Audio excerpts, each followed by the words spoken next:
UFC 298 has just wrapped up. We've got a new champ, Ilya Topuria. Pretty good card overall. Let's break it down. And with the main event, Alexander Volkanovski versus Ilya Topuria. If this fight proves anything, it's father time was truly undefeated. The statistic 35 and over under welterweight, they basically never win. It's truth, man. I mean, Volkanovski, you could also talk about the 4 month layoff coming after the Islam KO, but I'll be honest, man. If it was a 6 month, 7 month, 8 month layoff and Ilya Topuria lands that big old hook, I honestly still think he gets knocked out. And man, that technique was just beautiful. Body, head, boom. Volk goes out, man. And this dude he's 27 years old, man. He can be the legit GOAT, not just featherweight GOAT. The potential to be the GOAT. His boxing is incredible. His leg kicks. Can we talk about that? I thought Volkanovski would chew up Ilya's legs. He's got a bladed stance. He was chewing up Volk's legs, man. So his leg kicks are good. His wrestling's incredible. He's got good Brazilian jiu-jitsu. And, man, this dude is truly the future of our sport. Volkanovski, I think he's done, man. Dude, he's 35, been fighting for how many years, been KO'd back to back now. It's just the sad reality of the sport, man. The young guys come up, the young guys fall down, or the old guys fall down. It's just how the sport works. This fight that's going to be made and that I kind of want to see made is Ilya versus Volk, too. I mean, you could say, oh, Ilya just knocked his ass out. Why would you want to see it again? But, I mean, Volk was looking okay, man. He was landing some good shots on the feet. He was landing body kicks, and I'm not going to say it was a lucky shot. No way. But Ilya did catch him and KO him. So Volk could win in a rematch, but I mean, I would go with Topuria, dude. Volkanovski's 35. He's probably going to be 36 soon. And coming off 2 KOs in a row, man, it's just not a good look. To be fair, who else are they going to give it to? Max. He's probably going to get beat up by Justin Gaethje. And then I guess they could do Ortega versus Rodriguez winner, but I think they should just honor Volk's rematch request. Next to the co-main event, Robert Whittaker versus Paulo Costa. I mean, I got my pick right, but holy crap, that spinning wheel kick almost knocked Robert Whittaker out. If there was even 5 or 10 more seconds on the clock, there's a chance Whittaker's knocked out in the first round. And, man, I picked Whittaker to style on Costa. Costa's not going to do much, try to land some big hook. Whittaker will be out the way, but man, Costa did himself well, man. He landed partial head kicks. He landed good shots to the body. His leg kicks were great, but Robert Whittaker, man, he's still very, very quick at this age, man. His double jabs, he was chewing Paulo Costa's legs up. He's just that guy, man. Do I think he's going to come at the top level? To be honest, no. I still think Dricus Du Plessis beats him. I still think, to be honest, Adesanya would beat him, but he does himself well. We'll see what happens in his next match. And Paulo Costa, he's earned the respect of the fans back who just assumed he's going to pull out and get dominated. Next matchup I want to see is Robert Whittaker versus Sean Strickland. I mean, you could say, oh, doesn't Sean Strickland deserve a rematch? And I personally wanted to see him fight Dricus Du Plessis again, but the reality is they're going to give him Adesanya Dricus. And then they're probably going to jump Hamza over him, which is crazy. So Sean Strickland's going to need one more win. Who better than the former middleweight champ who just beat the top 6 middleweight?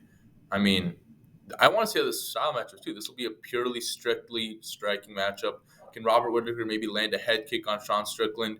How would Rob deal with the jabs of him? So I feel like this is the matchup that needs to be made. Costa versus Roman Dolidze. To be honest, I just want to see Paulo Costa get another win. He's proved he's elite, man.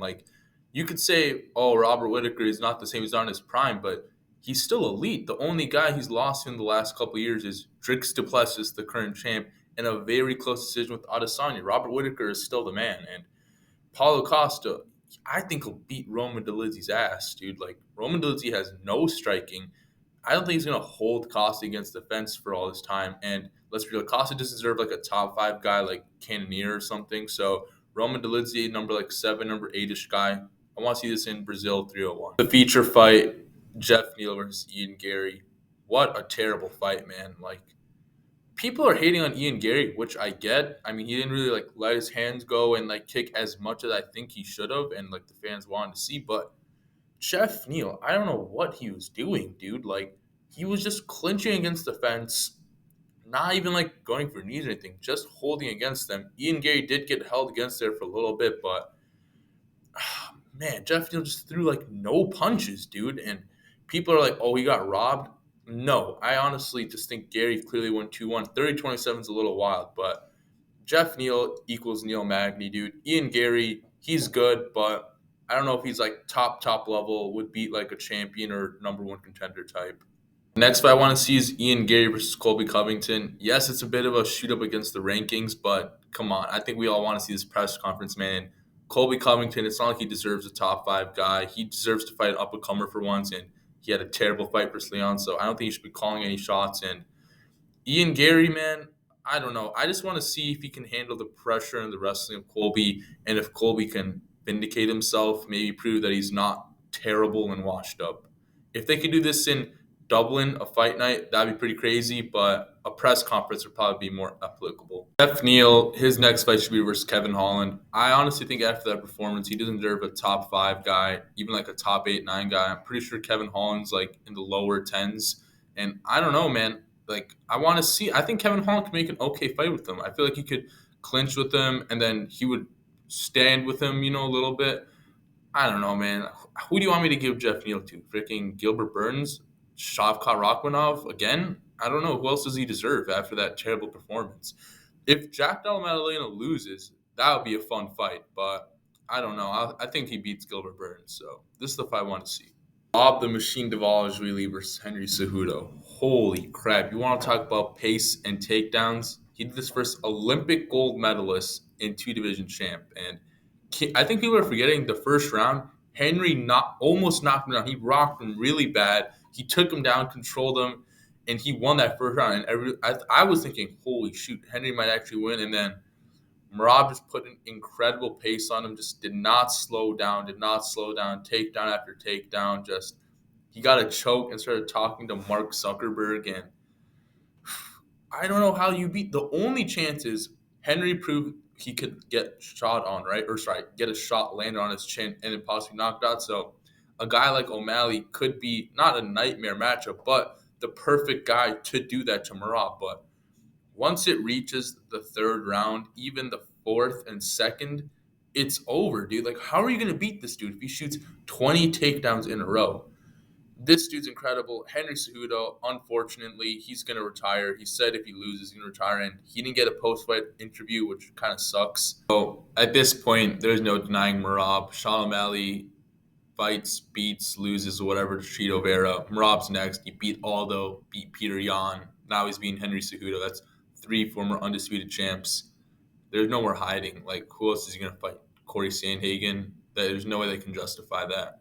This fight needs to be made. The first fight of the main card, Roman Kopylov versus Anthony Hernandez. Basically what I predicted, except I thought Roman Kopylov would take it to decision. Anthony Hernandez, man, like I've said before, this is the true Colby Covington. He breaks people. He puts a pace on people. He's relentless. Constant submission threats. He held against Roman Kopylov against defense. He kept throwing elbows, kept throwing punches. He did not slow down. Roman Kopylov, man, he's still good, though. He landed some great body shots, some great punches. If he gets in a striker matchup only, I honestly still think he could become a top 5, top 10 fighter.